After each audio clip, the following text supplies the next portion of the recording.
Friends, good morning. बेटा, आप सभी का एक बार फिर से स्वागत है आपके अपने YouTube channel S Kaushalya education में। और बेटा, आज हम पढ़ रहे हैं हमारी 5th क्लास की परिवेश अध्ययन का 11वां लेसन, देखो सुनो और पहचानो। तो देखना है, सुनना है और उससे पहचानना है कि ये कौन सा जीव है। तो बेटे, यहाँ से हम अपना लेसन स्टार्ट करते हैं।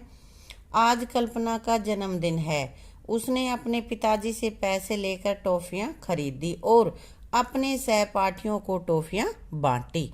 सभी साथियों ने उसे जन्मदिन की मुबारकबाद दी और टॉफियां खाने लगे। रवि के हाथ से एक टॉफी छूटकर नीचे गिर गई। रवि ने देखा, थोड़ी ही देर में उस पर बहुत सी चींटियां आ गई हैं। ऐसे तुमने भी देखा होगा ना बेटा, कुछ भी नीचे गिर जाता है तो बहुत सारी चींटियां आ जाती हैं। उसने टॉफी को उठाकर कूड़ेदान में डाल दिया, लेकिन यह क्या, चींटियां तो वहां भी पहुंच गई। वहां से उठा के टॉफी कूड़ेदान में डाली तो अब कूड़ेदान में चींटियां आ गई। अब तुमसे पूछ रहा है, तुमने चींटियों को कहाँ कहाँ देखा। यहाँ पे बता रहा है टॉफी पे आई हैं, तो तुमने और कहाँ कहाँ देखा है। बेटा, जमीन पर पड़े खाने के टुकड़े में कुछ भी खाने की चीज गिर जाती, रोटी का भी छोटा सा टुकड़ा गिर गया तो भी चींटियां आ जाती हैं। या फिर मरे हुए कीटों पर, छोटे मोटे कीड़े मरे हुए होते हैं और वो अगर झाड़ू नहीं लगी है, जमीन पर पड़े हैं, तो थोड़ी देर में वहां पे काफी सारी चींटियां इकट्ठी हो जाती। कई बार तो उनको घसीटते हुए भी हमें दिखती हैं कि लेके जा रही हैं, है ना। चित्र को देखकर लिखो कि चींटियां क्या क्या खाते। चित्र में देखो, ये सारी चीजें रख रखी हैं यहाँ पे, तो इनको देखकर तुम अंदाजा लगाओ कि चींटियां क्या क्या खाती हैं। अनाज का दाना खाती हैं, अनाज में पड़े हैं ना, और मरे हुए कीड़ों मकोड़ों को खाती हैं। ये देखो यहाँ पे मरा पड़ा है, इसको ये घीसने लग रही हैं। उसके बाद भोजन का अगर कोई टुकड़ा पड़ा है, तो चाहे रोटी का है, कोई सब्जी पड़ी है, या भाई कुछ भी, कोई मिठाई पड़ी है, तो उस पे ये आ जाती हैं, है ना।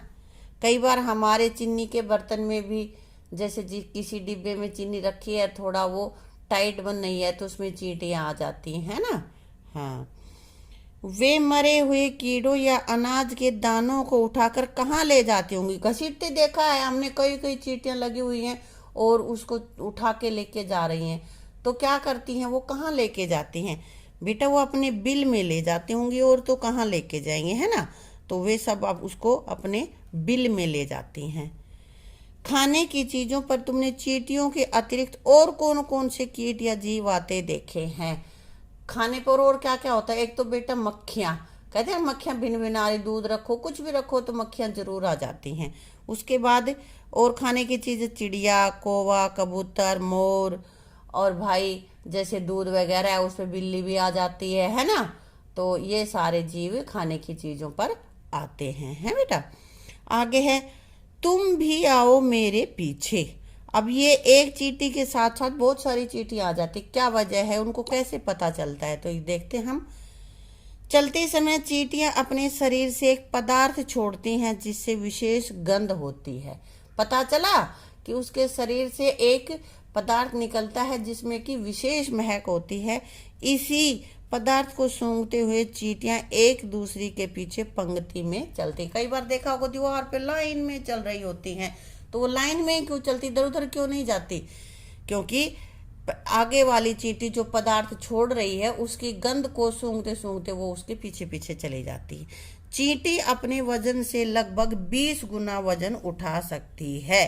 ठीक है, चींटी अपने वजन से 20 गुना वजन उठा लेगी। यदि एक चींटी का वजन 5 ग्राम है, एक चींटी का हमने मान लिया कि 5 ग्राम है, लेकिन 5 ग्राम होता नहीं है बेटा, कम ही होता है, तो वह लगभग कितना वजन उठा सकती है। अब 5 का 20 गुना, यानी कि 5 ये करेंगे 5 और इसका 20 गुना, तो गुना में 20 को हम 5 से गुना करेंगे तो ये हो गया 100 ग्राम सामान वो उठा लेगी, चाहे कुछ भी हो। ठीक है, और तुम्हारा वजन कितना है, तो अब देखो तुम्हारा कितना है बेटा, तुम अपने आप लिखना, किसी का कितना होगा, किसी का कितना होगा। मैंने तुम्हारी उम्र के बच्चों का नॉर्मल जो वजन होता है वो लिख दिया है 30 किलोग्राम। ठीक है, और यदि तुम चींटी होते तो कितना वजन उठा सकते। चींटी अपने वजन का 20 गुना उठा लेती है, तो तुम अगर 30 के हो तो कितना वजन उठाओगे बेटा। यदि मैं चींटी होता तो 600। 600 कैसे, 30 तो तुम्हारा वजन है और इससे 20 गुना तुम ज्यादा उठा सकते हो।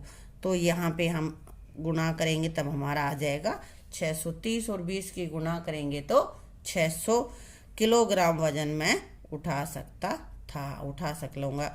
अगर मेरा वजन 30 है तो मैं 600 किलोग्राम उठा लूंगा। ठीक है। और कौन से जीव अपनी प्रजाति के अन्य जीवों द्वारा छोड़े गए पदार्थ को सूंघकर उन्हें पहचान लेते हैं। जैसे कि चींटी एक दूसरे के पीछे चली जाती है उस गंध को पहचान कर, ऐसे ही और कौन से जीव हैं जो पहचान लेते बेटा। मक्खी, छिपकली, मच्छर, ये सब गंध छोड़ते हैं और ये एक दूसरे के पीछे ऐसे ही चल लेते हैं। कैसे ढूंढे मच्छर हमें। मच्छर हमें कैसे ढूंढ लेते हैं, जहां हमें वहीं मच्छर आ जाते हैं बेटा। तो क्या करते हैं, मच्छर अपने एंटीना अंग द्वारा, ये ऊपर ये इनका एंटीना सा बना होता है ना मुंह के ऊपर सा, उसके द्वारा ये शरीर की, हमारे पैरों की गंध व शरीर के ताप से हमारी उपस्थिति का अनुमान लगा सकते हैं और उसके द्वारा हम तक पहुंच जाते हैं। अब उनको हम दिखते थोड़े ही हैं कि वो देख के आ जाते हैं। हम चाहे अंधेरे में बैठे हो तो भी मच्छर बिन बिन बिन बिन बिन बिन करते आ ही जाता है। तो उसको कैसे पता चलता है, वो अपने एंटीना से सूंघ लेता है। जैसे हमारे तलवों की महक या फिर शरीर का जो तापमान है उसके द्वारा उनको महसूस हो जाता है कि यहाँ जीव है और वो हमें काटने लग जाता है। तुम अन्य जिन कीटों के सिर पर तुमने एंटीना देखे हैं उनके नाम लिखो। मच्छर की तरह वो आगे मुंह के ऊपर चोंच सी जो लंबा सा एक पैना सा होता है, तार सा ही होता है वो, तो उसको एंटीना कहते हैं ये। तो उन और जीवों के नाम लिखने बेटा। एक तो मच्छर बता दिया था उसने, ठीक है। आगे चींटी, कॉकरोच, मधुमक्खी, झिंगुर, टेढ़ा मच्छर आदि, ये सारे ऐसे हैं जिनके एंटीना लगा हुआ होता है उनके सिर के ऊपर। जैसे कि मच्छर है, इसका ये एंटीना है यहाँ पे, ठीक है। जब स्वास्थ्य विभाग के अधिकारी कर्मचारी मच्छरों की रोकथाम के लिए दवाई का छिड़काव करते हैं तब मच्छर कहाँ चले जाते हैं। तब तो बहुत ज्यादा मच्छर मर मर के नीचे नहीं गिरते, तो वो दीवारों की दरारों और दरवाजों के छिद्रों में घुस जाते हैं और जब दवाई का असर खत्म हो जाता है तब फिर बाहर आ जाते हैं। ऐसा ही होता है ना। अब जैसे कि मच्छर ज्यादा हो रहे, तुमने ऑल आउट जला दिए तो मच्छर कहाँ चलेगी, मरे तो नहीं, वो अंदर घुस गए उसकी स्मेल की वजह से। और जब वो स्मेल खत्म हो जाती है ऑल आउट की तो वो फिर से आ जाते हैं, है ना बेटा। मच्छरों के अलावा अन्य किन कीटों की रोकथाम दवाई छिड़क कर की जाती है। और किसके लिए दवाई छिड़की जाती है, मक्खियों की भी छिड़कते हैं, दीमक की भी, चींटी की भी, इनकी दवाइयां छिड़क के हम इनको, इनके प्रभाव को कम करते हैं, इनको खत्म करने की कोशिश करते हैं, ठीक है। किसी चीज को सूंघने के लिए सांप अपनी जीभ को बार बार बाहर निकालता है। अब बेटा मच्छर, मक्खी ये तो एंटीना से सूंघते हैं, अब ये सांप अपनी जीभ से सूंघता है। कह रहे हैं ना कि सूंघने के लिए सांप अपनी जीभ को बार बार बाहर निकालता है, जीभ से सूंघता है वो। उसके सामने वाले दांतों के पीछे 2 छिद्र होते हैं। सांप के सामने वाले जो उनके दांत हैं उसके पीछे 2 छिद्र होते हैं। ये छिद्र बाहर की वायु को अंदर ले जाते हैं। ये देखो ये रे, जिससे वह वायु में उपस्थित गंध को आसानी से पहचान लेता है, ठीक है।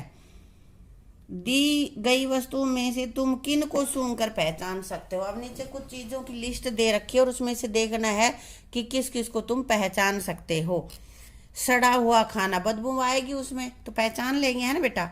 इत्र, इत्र क्या होता है, सेंट जो तुम छिड़कते हो, है ना, सेंट, ये भी हम सूंघ कर पहचान लेंगे। घी की भी स्मेल आती है, ये डालडा है या भाई देसी घी, अलग स्मेल होती है इनकी। कूड़े का ढेर, उसको भी स्मेल से पहचान लेंगे। और मिट्टी के तेल को भी, गेहूं को हम स्मेल से नहीं पहचानते, या तो उसको हाथ में लेके स्पर्श के द्वारा हम पहचान सकते हैं, ठीक है बेटा। ऐसी कुछ और चीजों के नाम लिखो जिन्हें सूंघ कर पहचाना जा सकता है। पुदीना, धनिया, अजवाइन, है ना, संतरा, ये काफी चीजें हैं जिनको हम सूंघ कर पहचान सकते हैं, जिनमें अलग सी स्मेल आती है। मेथी है, मेथी में भी आएगी, हरी मेथी में बहुत ज्यादा आती है, वैसी मेथी में तो फिर भी सूखी बीज जो होता है उसमें तो फिर भी थोड़ी आती है, जो पत्ते होते हैं उनमें बहुत ज्यादा आती है। कुत्ते की सूंघने की शक्ति तीव्र होती है। कुत्ता बहुत ज्यादा हल्की सी स्मेल को भी महसूस कर लेता है, उसको सूंघने की शक्ति बहुत तेज होती है। तो पुलिस और सेना द्वारा अपराधियों के पकड़ने के लिए कुत्तों का सहयोग लिया जाता है। अगर ये प्रश्न आ जाए कि पुलिस और सेना द्वारा अपराधियों को पकड़ने के लिए किस जीव का प्रयोग किया जाता है, किसकी सहायता ली जाती है, कुत्ते की, तो हम लिख देंगे कुत्तों की सहायता ली जाती है। ठीक है बेटा। कैसे सुनता है इनको? अब ये कह रहा है कि इनको सुनाई कैसे देता है। जैसे राजू के घर में एक कुत्ता पाल रखा है, यदि कोई उनके घर बिना आवाज किए आता है तो तुरंत भौंकने लगता है। हम जिन मंद अथवा तेज आवाजों को भी नहीं सुन सकते, चमगादड़, कुत्ते, मोर आदि उन आवाजों को भी सुन सकते हैं। हमने शोर भी नहीं किया लेकिन कुत्ता भौंकने लग गया, तो कैसे पता चला? जो हमारे पैरों के हल्की से आहट हो जाती उसी को वो सुन लेते हैं। तो सबसे तेज सुनने की शक्ति किसमें होती बेटा? चमगादड़, कुत्ते, मोर आदि के ये हल्की सी आवाज को भी बहुत अच्छे से सुन लेते हैं। अपने कान पर कापी रखो, ये प्रयोग है जो तुम्हें करके देखना है। अपने साथी को कापी के दूसरी तरफ से खरोचने की कहो। कान के कापी लगा दी और जो ऊपर वाला हिस्सा है उस पे ऐसे हाथ से ऐसे ऐसे ऐसे ऐसे ये जो आवाज हो रही इस तरह से करके देखना है। फिर क्या करना है? अब कापी को कान से हटाकर फिर खरोचो। अब कापी को थोड़ा दूर कर लो, पहले तो कान के पास थी तब उस पे रगड़े रहे थे ऐसे, और अब उसको थोड़ा दूर करके और फिर ऐसे रगड़े ऐसे। तो कौन सी आवाज कब तेज सुनाई दे रही थी, कब धीमे सुनाई? नजदीक कापी थी वो सुनाई ज्यादा दे रही थी या दूर करने के बाद? तो बेटा जो पहले कापी बिल्कुल कान के पास लगा रखी थी वो ज्यादा तेज सुन रही थी। अच्छा, अब क्या है? सांप के बाहरी कान नहीं होते, सांप के कान नहीं होते, इसलिए उसे सपेरे की बीन की धुन सुनाई नहीं देती। वह बीन के हिलने पर प्रतिक्रिया करता है। कहते हैं ना, सपेरा जब बीन बजाता है तो सांप उसकी बीन से लहरा चढ़ जाता है उसको और वो नाचने लगता है। तो उसको सुनाई नहीं दे रहा है कुछ भी, ये सोचो कि बीन बजा रहा है, उससे ये वही उस पे रिएक्ट कर रहा है या उसको सुनाई दे रहा है तब ये ऐसे उस पे एक्शन दे रहा है। नहीं, वो उसके बीन के जो हिल रही है उस पर प्रतिक्रिया देता है और जमीन पर हुई कंपन को महसूस करके खतरे को भांप लेता है। आवाज होती है तो उसमें धरती पे भी कंपन निकलती है और उस कंपन को महसूस करता है वो। यद्यपि ध्वनि तरंगे उसके सिर की हड्डियों से होती हुई मध्य कान तक पहुंचती है। जो ध्वनि तरंगे हैं वो उसके कहाँ पहुंचती? सिर की हड्डियों से, और जो उसके कान होते हैं वहां तक पहुंचती, बाहर उसके कोई कान नहीं होते, उसको नहीं सुनाई देता। अब आगे है, क्या तुम्हें बिना देखे किसी के आने का पता लग जाता है? लग जाता है बेटा, पैरों की आहट से पता चल जाता है ना। हमने आंखें बंद कर रखी हैं और फिर कोई पैरों से फटफट की आवाज से तो हमें पता चल गया आया है कोई। सोए हुए कुत्ते को कैसे पता चलता है कि कोई आया है? किसी के घर हम जाते हैं, उनका कुत्ता सोया हुआ है और हम धीरे धीरे भी जाते हैं तो वो जग जाता है, भौंकने लगता है। क्यों? क्योंकि वो पैरों की आहट को पहचान लेता है, पैरों की आहट से उसे पता चल जाता है। ठीक है। अब आगे है, राजू की दादी देख नहीं सकती, उसकी दादी अंधी हैं, फिर भी वे परिवार के प्रत्येक सदस्य को उसके कदमों की आहट से पहचान लेती है। कैसे बेटा? पैरों की आहट से कैसे पहचान लेती हैं? बेटा प्रत्येक सदस्य के पैरों की आहट को वो पहचानती हैं। हर एक की अपनी अलग अलग चलने का तरीका होता है, तो सबकी आहट भी अलग अलग होती है। कोई पैर घिसटा के चल रहा है, कोई पैर उठा के चल रहा है, कोई पैर पटक पटक के चल रहा है, मतलब सबकी अलग अलग ही इसकी चलने का तरीका होता है। तो उससे दादी को आदत बनी हुई है, वो पहचानती है कि कौन कैसे चलता है, इसलिए वो पैरों की आहट से ही सबको पहचान लेती है। ऐसी 10 वस्तुओं के नाम लिखे जिन्हें तुम अपनी आवाज से उनकी आवाज से पहचान सकते हो। बेटा यहाँ पे जगह नहीं है, मैं इसको अलग से लिखवा के तब इसका उत्तर दूंगी तुम्हें, ठीक है। तुम परिवार के किसी सदस्य का मूड यानी कि मिजाज उसकी आवाज से पता लगा सकते हो। कैसे? किसी भी सदस्य को कब गुस्सा आ रहा है, कब वो खुश हो रहा है, ये तुम कैसे पता कर सकते हो? उसकी आवाज से, चेहरा नहीं देख के कैसे पता करोगे? बेटा वो जो शब्दों का प्रयोग करता है उससे पता चल जाता है। भाई पता चल जा, हाँ, व्यक्ति के द्वारा शब्दों का उच्चारण इसका आभास करा देता है। कि मान लिया तुम ये सोचो कि तुम्हारा स्कूल का टीचर ही है, तो टीचर अगर खुश है तो कहेगा हाँ बेटा आओ, और अगर गुस्सा है तो हे लड़के सुनाई नहीं देता। तो इन बोलने का जो तरीका है इसी से पता चल गया। अब मम्मी खुश है तो मेरा राजा बेटा आइए, है ना। और अगर नाराज हो रही है तो चल हट दूर हो जा। तो इन बोलने के जो तरीका है, जो शब्दों का जो उच्चारण है, उससे हमें पता चल जाता है कि किसका मूड कैसा है। आगे बेटा ये एक्टिविटी है जो तुम्हें खुद करनी है। कक्षा में अपनी आंखों पर पट्टी बांधकर प्रत्येक बच्चे को बारी बारी से बोलने के लिए कहो। तुम अपने घर में इस प्रैक्टिस को कर लेना। आंख पे पट्टी बांधना, जितने भी तुम बहन भाई हो या अपने मम्मी पापा जो भी हैं उनसे मिलकर, और आंख पे पट्टी बांधना और फिर बोलने को कहना सबसे बारी बारी। तो देखते हैं तुम कितने की आवाज को पहचान सकते हो या नहीं पहचान सकते। तो देखना है, ऐसे ही दूसरे बच्चों से भी करवा के देखना और देखते हैं कौन ज्यादा आवाज पहचान सकता है।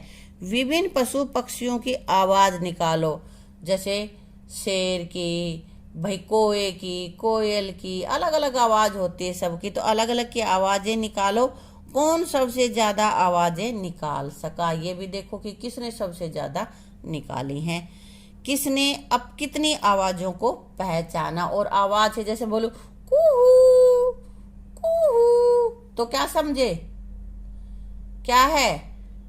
कोयल। काऊ काऊ काऊ काऊ काऊ काऊ क्या है?